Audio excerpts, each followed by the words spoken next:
Hey everyone, it is Marc Sabatella from Mastering MuseScore, and we are on another little adventure today. For some reason, Denver weather has decided that Wednesday is the day for snowstorms, and today's has taken out the internet again. So we will be doing our best here to make things happen, streaming through my phone hotspot from a conference room, and we'll see how things go. So I don't have my usual setup as far as my all my audio devices and everything. So it's going to be a slightly different version of things, and yeah, we'll see what we can do. So first of all, tell me, you hearing me okay? And music? Yeah? No? Yes or no? So it won't be as good as usual music wise, I'm sure, but anyhow, um, so today's topic, um, today's topic is parts, and we're going to be talking about working with parts in MuseScore, and by this I mean the fact that, for instance, this particular score is written for, as we can see, trumpet, alto sax, trombone, guitar, piano, bass, and drums, and those are the instruments, and this is the score. But as you can see across the top here, assuming our screen share is working, I should have someone verify that you are also seeing screen share okay. And what happened to my pin button? Ah, interesting. I no longer have the pin button that I'm supposed to have here. I must have disabled some option, or it's no longer supported. Oh well. Um, the the parts here, the individual instruments, are all reflected on tabs here for the individual parts. So we can see the trumpet part, and if I look at the trumpet tab here, you'll see just the notes for the trumpet here, right? So this has long been a feature of MuseScore to be able to have parts for the individual instruments. The original version of the feature was extremely limited. For MuseScore 2, it was expanded considerably to do what is called linked parts, where changes to the score will automatically affect the parts and vice versa. MuseScore 3 added a few additional things for parts, like the ability to generate separate parts from separate voices. If you wanted to combine two flutes on a single staff, you could have separate parts for them. But that feature was pretty limited, and frankly, actually still is kind of limited. But MuseScore 4 adds additional features for parts and changes the interface a little bit. So that's what we're going to be talking about: is how to be working with the parts. So let's go ahead and get started here. So this is a score that already has parts, right? And so you can see what they look like. They click the tabs. You just by click the tabs here. Well, let's go ahead and create a new score. So I'm going to create one, and I'm going to go ahead and use um, I guess I'll use the same template that kind of applied to this one. So under Create from Template, I'll pick under Jazz the Jazz Combo template. And that is what I started from when I originally created my score here. It's not the exact same instrumentation. My score here, trumpet, alto, sax, trombone, guitar, piano, bass, drums, and then my new score, trumpet, alto, has two saxophones here. So one of the things that I did in making the MuseScore Cafe theme was actually remove one of the saxophone staves. I removed the tenor, right? There's an alto here, and I removed the tenor. So if you want to see how to do that, and since we're going to need this panel anyhow, we're going to come over here to Instruments, and here's tenor sax. Select it, press Delete, bye-bye. So all there is to it. Now, if I hadn't wanted to do that, I wonder if undo works for that. Sure, it does.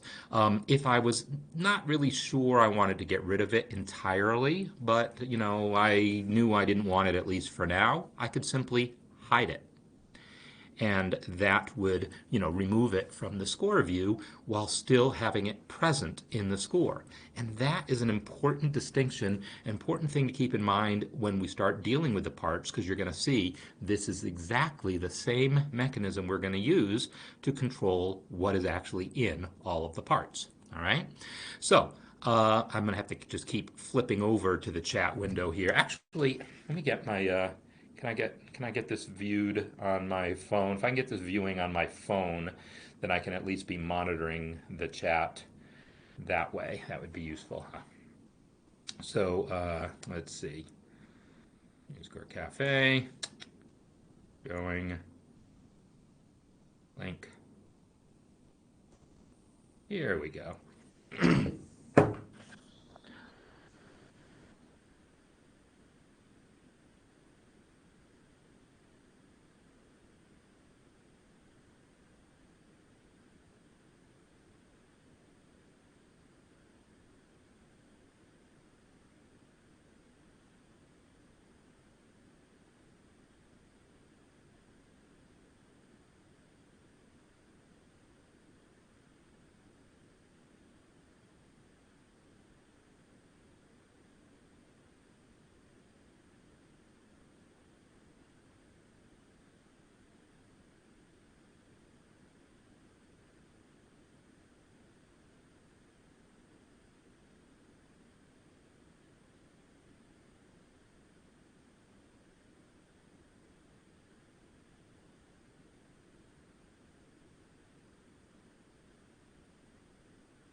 Any better now?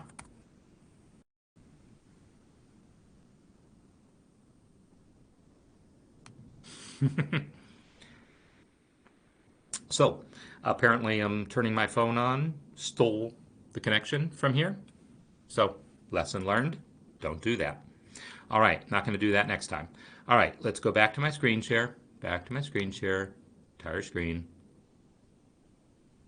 There we go. Okay, so where was I? Where I was, and so I'm not sure how much I lost. How much you didn't get to see. But I was talking about my score here that has all these different instruments in it, and then I created a score from the jazz combo template, and it has all the same instruments in it here, but I hid the tenor saxophone. I could have deleted it, I could have selected it and pressed delete to delete it, but I decided to hide it because who knows, I might do another version of this where I do want the tenor, and I wanted to show you how easy it is to hide and unhide instruments. See, now there's no tenor sax.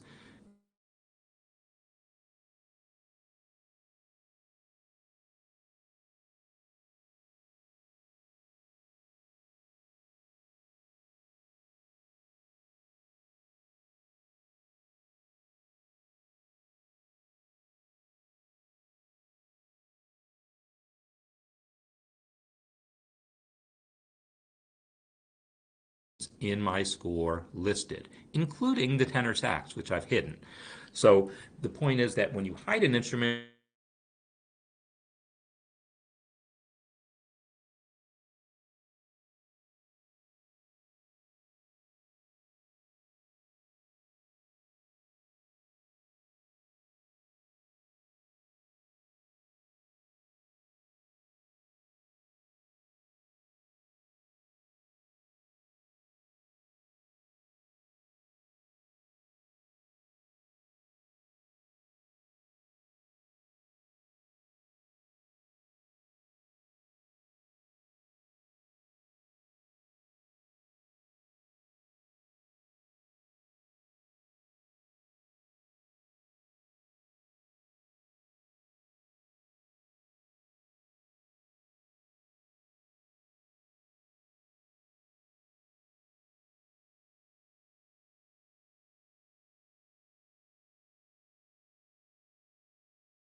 All right, so going to be working well. So, um, uh, so here's the deal. Yeah, the internet is out. The snow is here. I'm not able to my um, uh, uh, hotspot on my phone is having trouble also. So this is telling me it's a more widespread problem than I thought. But can you hear me now? Is the question. Can you hear me now? I'm just talking into my phone, and we'll just do this for a little while. Can you hear me now? Is the question. Okay, so this is just my phone, so I'm going to be extremely limited, but we'll just try to answer some questions here. And yeah, apologize for this. This is weather. Weather is out of my control here, unfortunately. So, Peter, I see a question here. Dave, your birthday's Friday? Really? My birthday's Friday. We have the same birthday. Wow, that's cool. Okay, so question for MuseScore 3 from Peter. If you add an instrument, how do you get parts tab to show up? So the parts will show up when you generate the parts, right? You go to File, Parts, and in MuseScore 3, and then there will be a button that keeps changing the label. It was New All for a while, and Martin used to make fun of that, and then it changed to Generate All, and then it was All Parts, I think is what it is now. So if you click that button, it'll just generate a part for every instrument currently in your score. If you add a new instrument to your score after generating parts, you're going to have to go back to File, Parts, and then click the button that just says like create new part or single part maybe, and then you'll have to add an instrument to it. In MuseScore 4, it's quite a bit simpler. You'll just use those eye icons, but that's how that works anyhow. So that's how parts will work. Let me just tell you a couple things about it, and we'll come back and revisit this topic. So I just want to keep talking about the general idea of parts. What I was going to do was show you that parts window, and that in the parts window, you would be able to hit the open all button. That's what I was going to hit, the open all button. Was that what it's called? Yeah, that's what it's called in MuseScore 4. It's the same button, it just keeps changing names. So you hit in MuseScore 4 the open all button, and that'll open a part for every instrument in your score. And then if you want to close one, you'll see little X's on all the tabs. You can just close tabs really easily.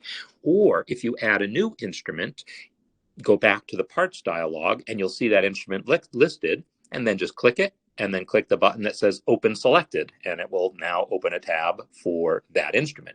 Every time you add an instrument in MuseScore 4, it automatically kind of gets a part. Whether you show it or not is irrelevant.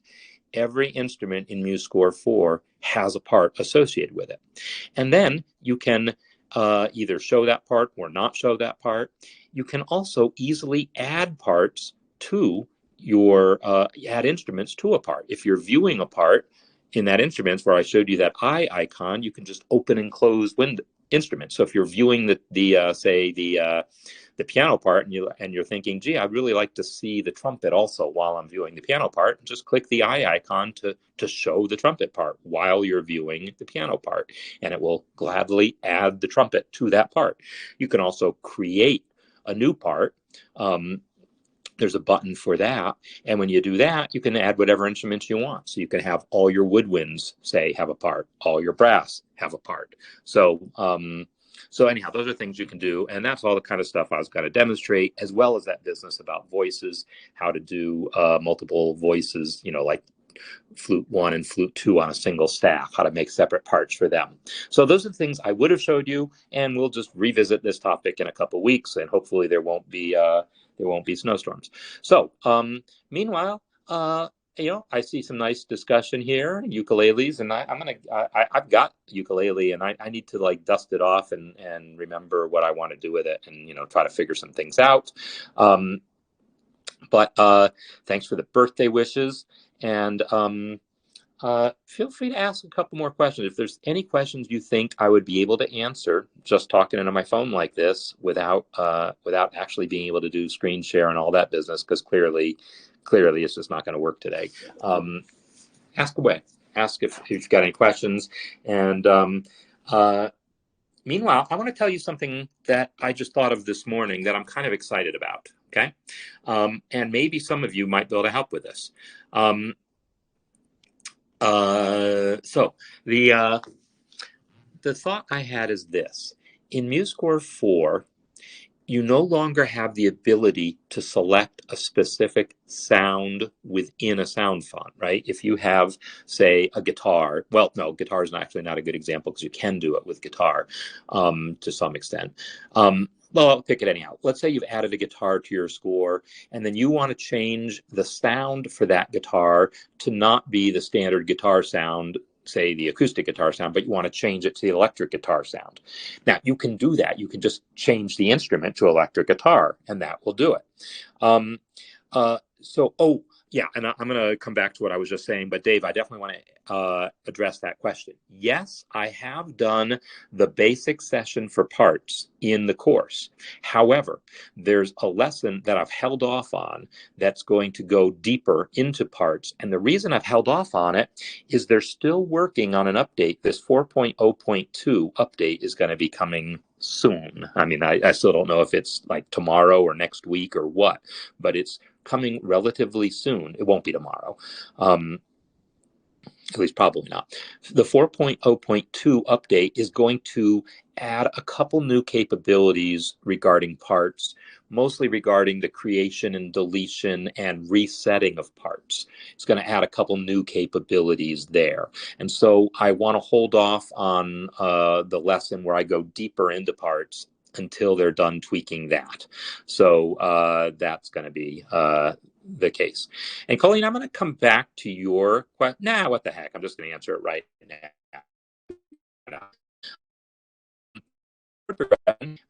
That you're talking about is, okay, so we're in the key of D minor. That's the 1 chord. And then it's the 4 chord. Now, first of all, that's not beautiful love. That's not, oh, that's the, I see, the second 8. Yeah, okay, that is the second 8. All right, got it. That's the 1 chord, and then the 4 chord, and then it's basically a 2-5-1, right? 2-5-1 would be E minor 7 flat 5, A7, D minor. Well, B flat 7 is basically tritone sub for that 2 chord. So you could say, well, yeah, well, you don't normally tritone sub unless it's a dominant 7th, but yeah, we could have made that E minor 7 flat 5, could have made it E7. Then it would have been a secondary dominant, and then B flat 7 is a tritone sub for that. So that's the jazz explanation of it. The classical explanation of that B flat 7 is it's what's called an augmented 6th chord. Either way, that'll do it.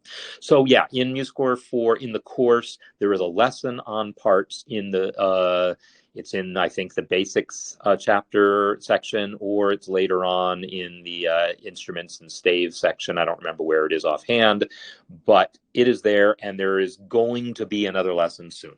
So let me return to the thing I'm excited about, and I'm going to just say it, and if anyone wants to like roll with this, let me know. So here's the deal. In MuseScore 4, you, as I was saying, you can't select individual sounds within a sound font. You can select between sound fonts, but you can't, say, have a guitar instrument and then say, I want to change its sound from acoustic to electric. You have to change instruments to do that. And sometimes you might not want to make that change because it's going to change the name of the staff. It's going to change the tuning and the instrumentation, I mean, and the transposition, all those things. Sometimes you just want to change the sound. Maybe you have a choral score and you just want to hear the playback using, saxophones instead of in choir, but you don't want to actually change to saxophones.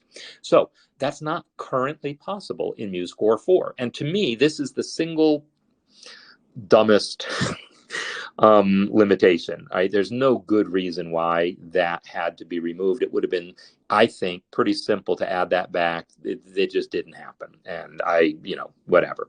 But I got an idea. So the thing is, although MuseScore doesn't let you select between the sounds within a sound font, if you have a sound font that contains only a single sound, MuseScore will happily use that sound font and use that single sound. So what if we took the MS Basic sound font, which currently has like it's got at least 128 sounds in it. I think it actually has more, but we'll say it's got, say, 150 sounds. What if we took that sound font and simply broke it up into 150 separate sound fonts, and then made that as a zip file. And then you could download that zip file and extract it into your sound fonts folder. And then you could select what sound you wanted, because they would each be individual sound fonts. I can't see any technical reason that wouldn't work. The only question to me is, how easy or not easy is it to actually split a sound font up into separate sound fonts like that? So if you have one sound font with 150 sounds, how easy is it to split it up into 150 separate sound fonts? I think there's tools that can do that without too much difficult. So I don't know. That's going to be my project. I'm going to figure that out. I'm either going to do it myself or find someone who knows how to do it. But why not? Let's make that happen. Let's find some of these things that are like little niggling things that are missing in MuseScore 4 that have easy workarounds, and get them figured out. And I'm going to take that on. That's something I'm going to do. All right. So I'm going to ask Bob's question about the that's a good question about 100% zoom. Because I sometimes use a projector, like if I'm teaching in a class, and then 100% is kind of silly. You don't want 100%. So basically, you can you can set the default zoom to not be 100%, right? You can go to Edit, Preferences, Appearance, or is it? No, it's Canvas. Edit, Preferences, Canvas. Set the default zoom to be whatever percentage you want, and then you can zoom in and zoom out from there. There's not a real direct supported way to change the meaning of 100%. That said, there sort of is. If you want to start from the command line, there's a capital D, followed by a screen resolution option that will override the screen resolution, but it's going to have other effects too. It's not going to be a good solution there, Bob. So I would say just set your default zoom to be whatever you want in Edit Preferences, or just zoom in and zoom out. So yes, I believe that. So I don't know if that sound font editor is pronounced polyphone or polyphony, because I have a feeling it's meant to be a pun, but I'm sure it would have that ability to save constituents. Whether it just has a button that just automatically generates all sound fonts, I don't know. Synth font, yeah. So would someone I would love it if someone would actually so I'm going to remember these things, and I'm going to look into them as soon as I have usable internet again and see if I can figure them out. But by all means, if someone else thinks they can figure that out and you want to post in the community and say, hey, I got this thing figured out and here's how to do it, or here's the zip file already done. I've got ideas about how that zip file should be structured. I feel like we should have separate folders within the zip for brass versus woodwinds, organize it the way General MIDI is, and then maybe name the sounds with the program number in it, so that they can be ordered logically. Anyhow, there's ideas like that, but let's talk about that in the community some. All right. So yeah, glad that helps, Bob. And there's a number of other environment variables. There's a couple of other things you can do on your operating system to fool MuseScore into thinking the resolution is something other than it is.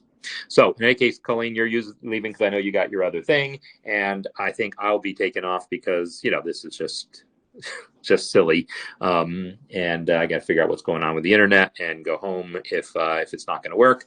But if there's any other quick questions I can answer here, happy to do so. Next week, of course. Well, is it next week will be first.